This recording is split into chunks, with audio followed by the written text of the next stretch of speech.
La isla del tesoro, capítulo 10.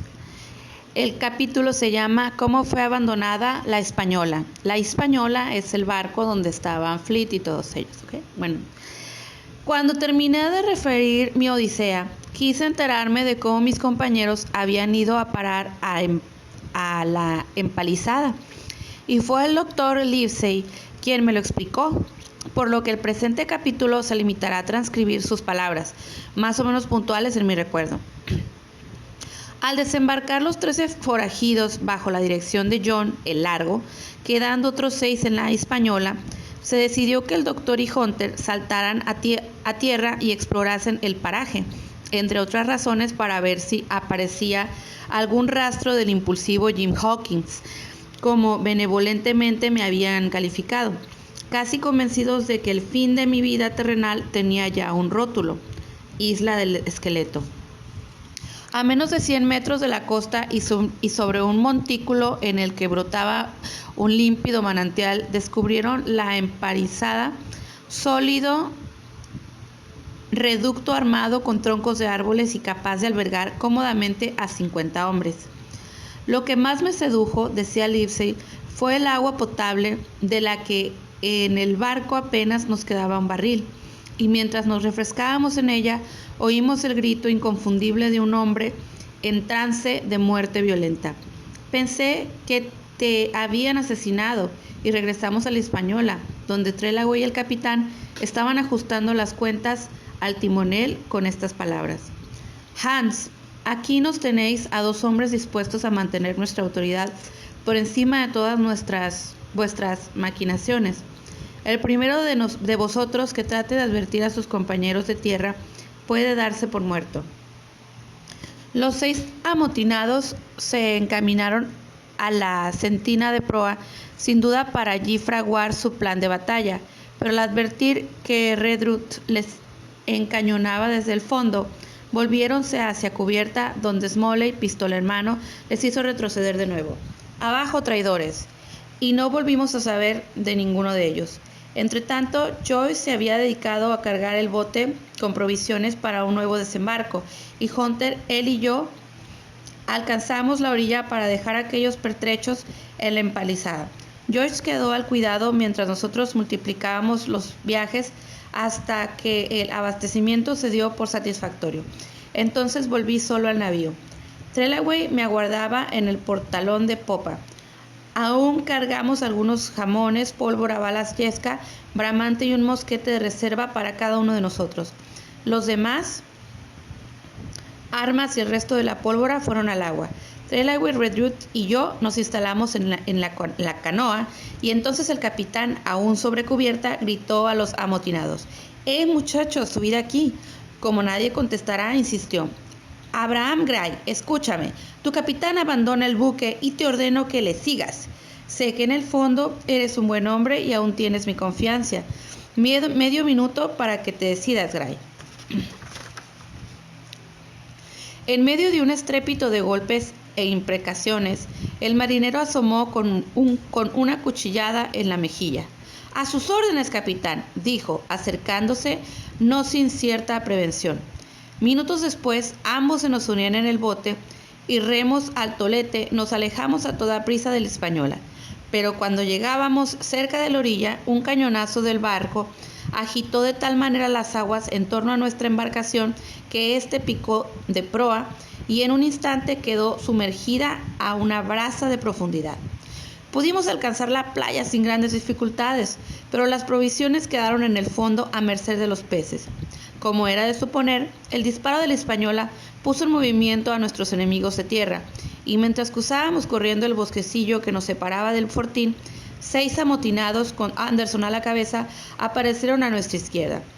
Trelawney es de los que desaparecían poco pólvora, y uno de los insurrectos nos dio la prueba cayendo como un faro. Los restantes optaron por guardarse en la espesura, si bien uno de sus pistoletazos alcanzó a Redruth, a quien hubiéramos de izar sobre la estacada cuando llegamos al parapeto. Nuestros auxilios fueron inútiles, y el pobre guardabosques moría poco después rodeado de nuestras oraciones. El capitán Smollett, que de su equipaje había sacado una bandera británica, una Biblia, un rollo de cuerda, una pluma, tinta, el diario de a bordo y varias libras de tabaco, se encargó de izar el pabellón inglés en nuestro reducto.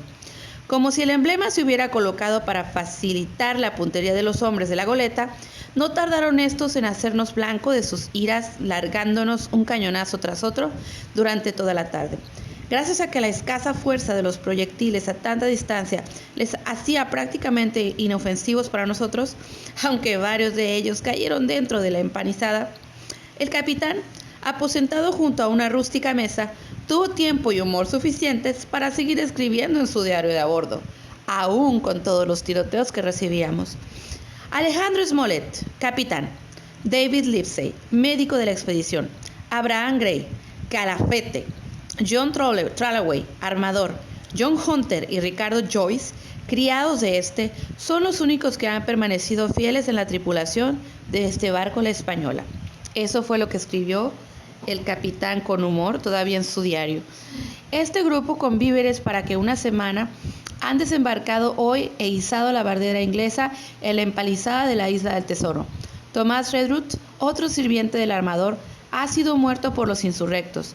Jim Hawkins, el grumete, desembarcado por propia iniciativa y sin mi conocimiento, y fue en este instante cuando oímos tus voces y te vimos saltar sobre la estaca para unirte a nosotros. La providencia ha velado por ti, Jim. Capítulo 11. La vida en el refugio. De nuevo soy yo quien emborrona este informe y empezaré por describir cómo era nuestro eventual domicilio en la Isla del Tesoro. El recinto parecía bastante sólido y armado con troncos de pino en sus muros, pisos y techo. La planta se alzaba 1 o 2 pies sobre el nivel de la arena, materia predominante en aquel terreno. Cerca de la puerta, un manantial sobre el que aparecía una especie de caldero de barro, sin fondo e incrustado en el suelo. De lo que debió haber sido una casa quedaba solo el esqueleto. Pero en un rincón teníamos una ancha losa de piedra, a modo de hogar, con su dispositivo de hierro enmohecido para acoplar los tizones. Como los árboles habían desaparecido a expensas de la construcción, los vegetales menores quedaron soterrados por las lluvias y corrimientos de arena, apreciándose tan solo un poco de musgo a lo largo del arroyuelo que bajaba desde el caldero. Y alrededor el bosque espeso compuesto de abetos y pinos en su totalidad. Smollett nos distribuyó en 2 guardias, Livesey, Gray y yo, para la primera, Tralloway, Hunter y Joyce para la siguiente. El capitán iba de un lado a otro ayudándonos en nuestras tareas e infundiéndonos el ánimo que buena falta nos hacía. Después de cenar tocino con conserva, rociamos con un buen vaso de coñac y agua. Los 3 jefes se reunieron para deliberar acerca de la situación. No hay otra esperanza, fueron sus conclusiones, que la de ir aniquilando bucaneros hasta que los supervivientes se rindan o se cobijen en la Española. Así, pues, debíamos aprovechar cualquier ocasión para disparar sobre ellos. Aparte de que, según el doctor, como se hallaban acampados en un pleno pantano y sin botiquín de ninguna especie, no tardaría una semana en experimentar los efectos de las fiebres. A la mañana siguiente me despertó un rumor de voces. «¡Bandera de Parlamento!», oí que decía el capitán. Entre los árboles asomaba el propio Silver en persona, amparándose de un lienzo a modo de bandera blanca. Me levanté de un salto y corrí a presenciar la escena desde una de las troneras.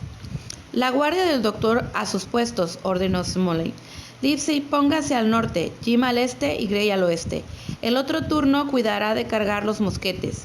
No me fío ni poco ni mucho de esta gentuza». Y volviéndose hacia el hombre que se nos acercaba, le gritó: «¡Alto o disparamos!». Silver contestó desde lejos: «Venimos en son de paz, amigos. Queremos hablar con ustedes».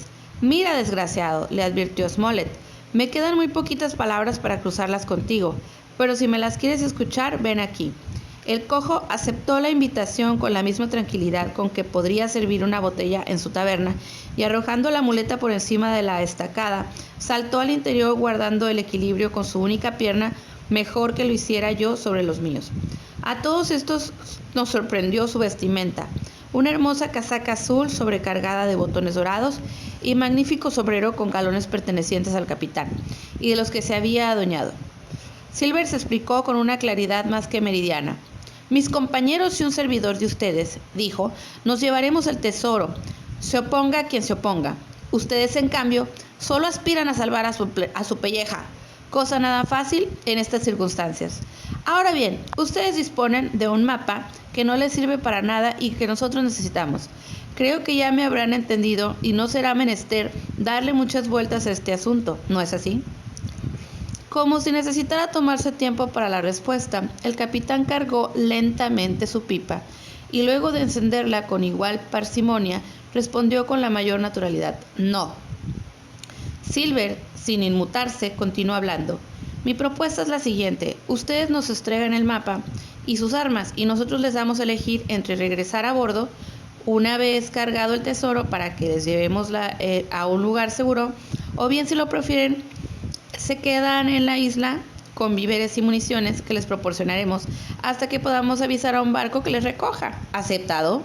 No, volvió a decir Smollett. Pues entonces, diablo, no tendréis de mí más que una lluvia de balas, concluyó John el Largo. Es lo menos que podemos esperar de vuestra generosidad, dijo nuestro portavoz. Ahora bien, todavía no has oído mis condiciones y quisiera que las escucharas con toda atención. Y son estas: cuando tú y los tuyos os presentéis uno a otro y desarmados, te doy palabra de que os pondré un grillete para conducirlos a Inglaterra y que ahí os juzguen. Pero si no os aceptáis esta fórmula, sabed que me llamo Alejandro Smollett y que he izado en esta isla el pabellón de mi soberano y que en su nombre os enviaré a todos con Satanás. No podréis encontrar el tesoro, sois incapaces de sacar el barco del fondeadero y no servís ni siquiera para luchar contra nosotros. Disponemos de víveres, armamento y botiquín para continuar en este recinto hasta que la malaria termine con vuestros huesos. Y ahora largo de aquí, antes de que se me acabe la paciencia. Silver, profiriendo maldiciones, se encaminó hacia la salida. Os juro, advirtió, que antes de una hora he de quemaros a todos con vuestro fortín. La soberbia de este hombre le llevará a la ruina, nos dijo el capitán. Estoy seguro de que, para satisfacer su furor, se lanzará el ataque de cualquier manera y esto nos favorece en extremo. Ellos nos aventajan en número, pero por contra han de venir a pecho descubierto mientras nosotros estamos bien resguardados. Inmediatamente se hizo la distribución de puestos, confiándose a Trelawney como mejor tirador.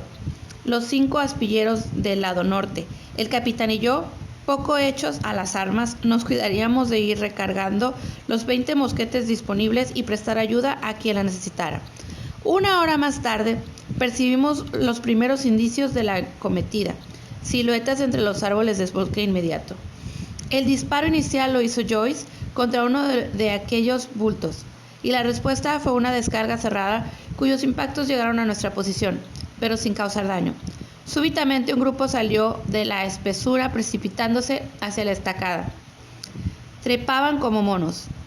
Trelawney y Gray dispararon varias veces seguidas y 3 atacantes cayeron, 2 dentro y otros fuera de nuestra línea, aunque este último se levantó para desaparecer rápidamente. El repulsivo rostro de Anderson, el contramaestre, surgió en la aspillera de un medio gritando: ¡A ellos, con todo! ¡A ellos! Otro agarró desde fuera el mosquete de Hunter, derribándole al propio tiempo de un culetazo. Un tercero apareció de repente en la puerta y, esgrimiendo un cuchillo, se arrojó sobre nuestro capitán. Como verás quienes me siguen, nuestra situación había cambiado radicalmente. ¡Afuera, muchachos! ¡Afuera!, gritó Smollett, que había logrado rechazar a su atacante. No sé con quién tropecé en la puerta mientras me fijaba en el capitán que, persiguiendo a uno de los asaltantes, lo tumbó de una cuchillada. Y ahora volví a topar, esta vez con Anderson, que, hacha en mano, la hubiera probado sobre mi cabeza, de no ser porque un salto inverosímil, quizá ayudado por el pánico, aunque esto no quisiera reconocerlo, me hizo rodar terraplén abajo a buena distancia. Entre tanto, Gray, que al parecer me seguía de cerca sin yo advertirlo, había derribado a Anderson de un moquetazo en pleno rostro. Otro fascineroso cayó mientras apuntaba al interior por una de las troneras. En pocos momentos, los asaltantes hubieran de abandonar la lucha dejando 5 bajas en nuestro terreno. «Muchachos, volved al refugio», oí la voz de Livesey. Gray y yo nos hicimos repetir la orden porque el enemigo, una vez recobrado, podía volver a la carga en cualquier instante. Pero nuestra victoria tuvo su precio. Hunter yacía sin conocimiento al pie de la aspillera. Joyce, con el cráneo atravesado de un balazo, había muerto instantáneamente. En el centro de la casa, Trelawney sostenía al capitán, ambos pálidos como cadáveres. Al preguntarnos al primero si todos los piratas habían huido, les informamos que 5 de ellos no volverían a molestarnos. «Vaya, menos mal», dijo Smollett. «Esto quiere decir que por ahora quedamos 4 contra 9. La vida en el refugio, como habrán ustedes podido observar, no era precisamente lo más sugestivo».